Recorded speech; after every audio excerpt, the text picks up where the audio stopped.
Before we begin, I want to ask you something. Where are you right now? Are you alone in a dimly lit room, perhaps? Or maybe you're on the bus, headphones in, scrolling through your phone. Wherever you are, let this be a warning. These are not just stories. They are real encounters.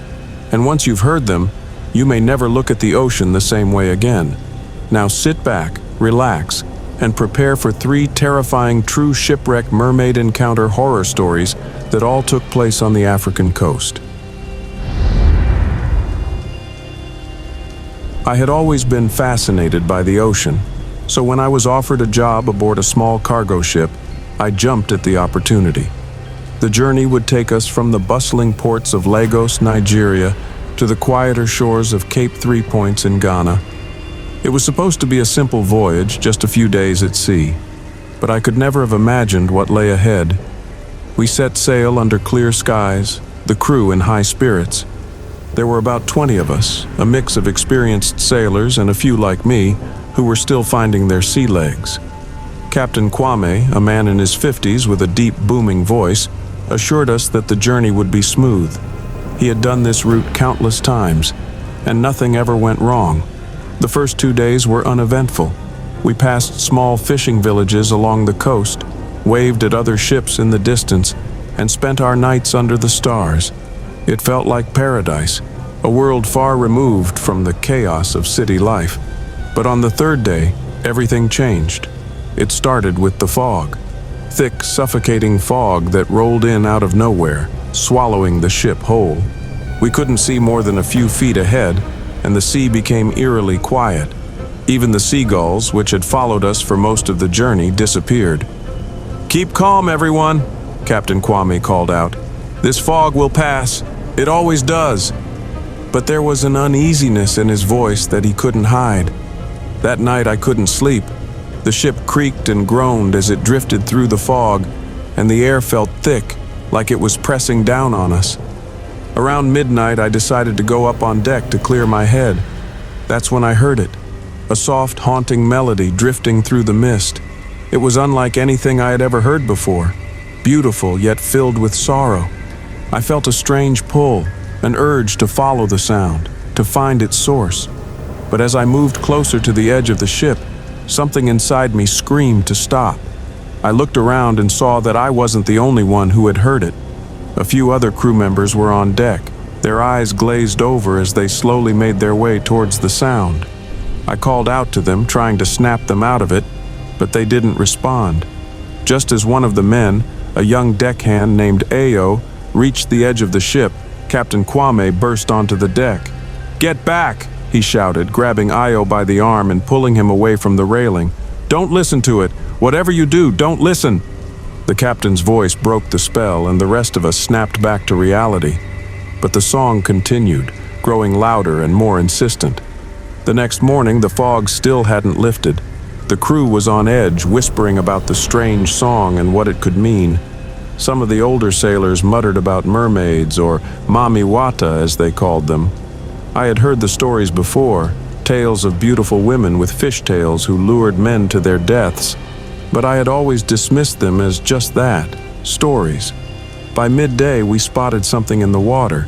At first, it looked like debris, maybe wreckage from another ship, but as we got closer, we realized it wasn't debris at all. It was a body, floating face down in the water. Captain Kwame ordered us to bring the body aboard, and we did so with heavy hearts. It was a young man, no older than 25. His skin was pale and his eyes were wide open, frozen in terror. But what struck us the most was his mouth. It was twisted into a grotesque smile, as if he had died laughing. "We need to turn back," one of the crew members said. "This is a bad omen." But Captain Kwame shook his head. "We're too far in now. We have to keep going." That night, the song returned, louder than before, and this time we saw her. She appeared just as the sun was setting, a shadowy figure in the water, barely visible through the fog. At first, we thought it was another body like the one we had found earlier, but then she moved. She rose out of the water, her long, dark hair clinging to her skin. Her upper body was that of a woman, but from the waist down, she was all fish, scales glistening in the dim light. Her eyes locked onto ours, and for a moment time seemed to stand still. Then she sang.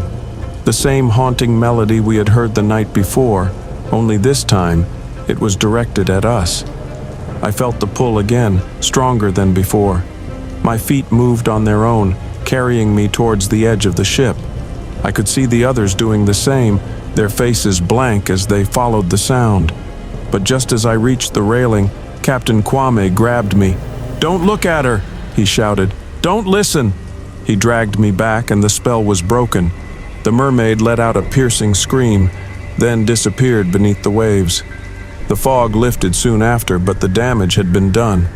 We had lost 3 men that night, all of them taken by the sea. We made it to Cape 3 Points the next day, but none of us were the same. The joy and excitement we had felt at the beginning of the journey were gone, replaced by a deep, unshakable fear. Captain Kwame refused to talk about what had happened, but I could see the guilt in his eyes. He blamed himself for the deaths of those men, even though there was nothing he could have done.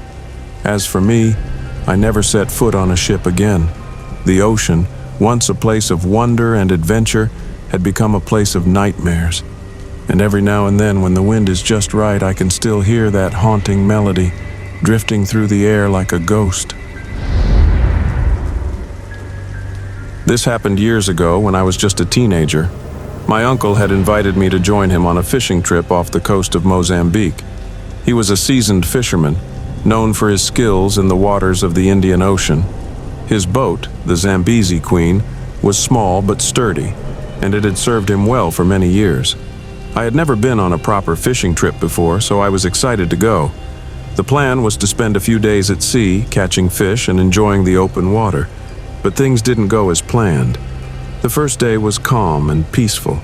We sailed out of the small fishing village where my uncle lived and headed towards deeper waters. The sun was shining and the sea was calm.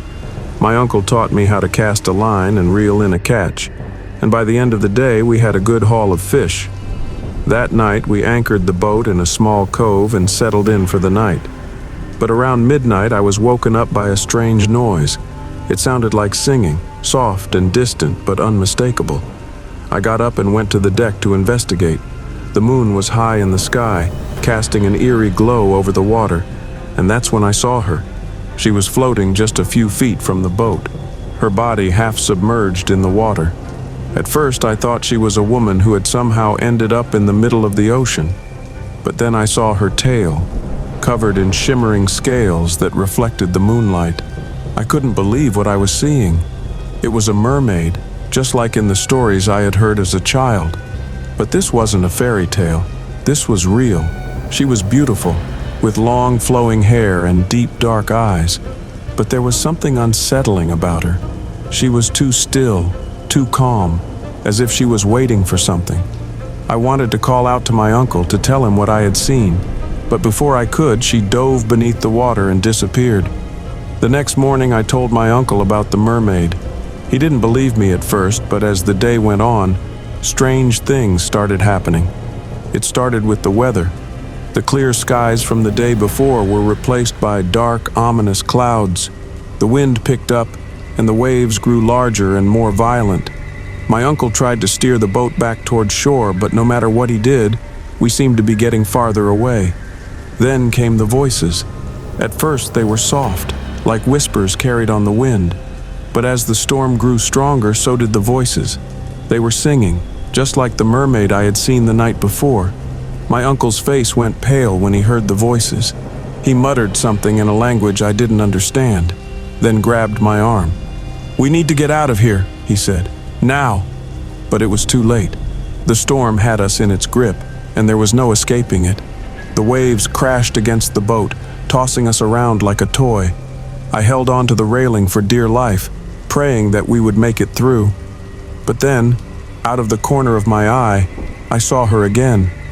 The mermaid was back, swimming alongside the boat. But this time she wasn't alone. There were others with her, their tails slicing through the water like knives. They circled the boat, their eyes fixed on us, their voices growing louder and more insistent. Then, without warning, one of the mermaids lunged at the boat. her hands gripping the side as she tried to pull herself aboard. My uncle grabbed a fishing spear and tried to fend her off, but she was too strong. The boat tipped over and we were thrown into the water. I tried to swim, but the waves were too powerful. I could see my uncle struggling nearby, but there was nothing I could do to help him. Then, just as quickly as it had started, the storm stopped. The waves calmed and the sky cleared, but the boat was gone, and so was my uncle. I was found the next day by a passing fishing boat. They took me back to shore, but I was the only one who made it back. My uncle was never found, and the Zambezi Queen was lost to the sea. I tried to tell people what had happened, about the mermaids and the storm, but no one believed me. They said it was just a tragic accident, that my uncle had been lost to the ocean like so many others before him. But I know what I saw. The mermaids were real, and they had taken my uncle.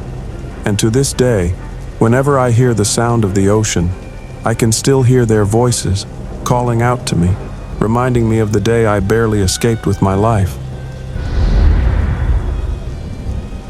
My last story takes place on the remote skeleton coast of Namibia, one of the most desolate and dangerous places on Earth.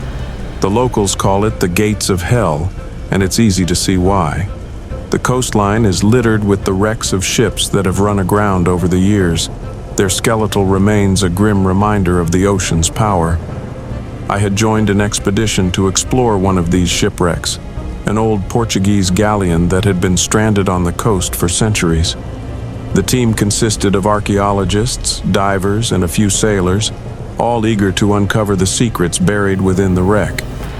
We set up camp near the wreck and spent the first few days mapping out the site and preparing for the dive. The atmosphere was tense, but there was also a sense of excitement. We were about to explore a piece of history that had been lost to the world for hundreds of years. But as we began our work, strange things started happening. It started with the symbols. We found them carved into the wooden beams of the ship, strange, intricate patterns that none of us could decipher. They were unlike anything we had seen before, and they seemed to cover every inch of the ship. One of the archaeologists, a woman named Dr. Abina, believed they were some kind of curse placed on the ship by the crew to ward off evil spirits, but the rest of us dismissed it as superstition. That was our first mistake. The first incident happened on the third day of the expedition. One of the divers, a man named Tunda, had gone down to explore the lower levels of the ship. He was an experienced diver, so when he didn't resurface after his allotted time, we knew something was wrong. We sent another diver down to look for him, but Tunde was nowhere to be found. His equipment was intact, his oxygen levels normal, but he had simply vanished. The rest of the team was shaken, but we pressed on. We told ourselves that Tunde must have gotten lost in the wreck and would turn up eventually. But deep down, we all knew something wasn't right. That night, I had a dream. In the dream, I was standing on the deck of the ship, surrounded by water. The sky was dark, and the wind howled around me. And then I saw her. She was standing at the edge of the ship, her back to me, her long hair blowing in the wind. I called out to her, but she didn't turn around. Instead, she began to sing, a soft, haunting melody that sent chills down my spine. I woke up in a cold sweat, the sound of her voice still echoing in my ears. The next day, another diver went missing. This time, it was Dr. Abena. She had been exploring the captain's quarters when she disappeared. We found her equipment scattered across the floor, but there was no sign of her. That was when we realized we were dealing with something far more dangerous than we had anticipated. The symbols, the disappearances, the strange dreams. It all pointed to one thing. The ship was cursed, and the mermaids were behind it. We decided to cut the expedition short and head back to civilization. But the ocean had other plans. As we prepared to leave, a thick fog rolled in, just like the one from my first story. The ocean grew calm, too calm, and the air was filled with the sound of singing. The mermaids appeared, their dark eyes watching us from the water.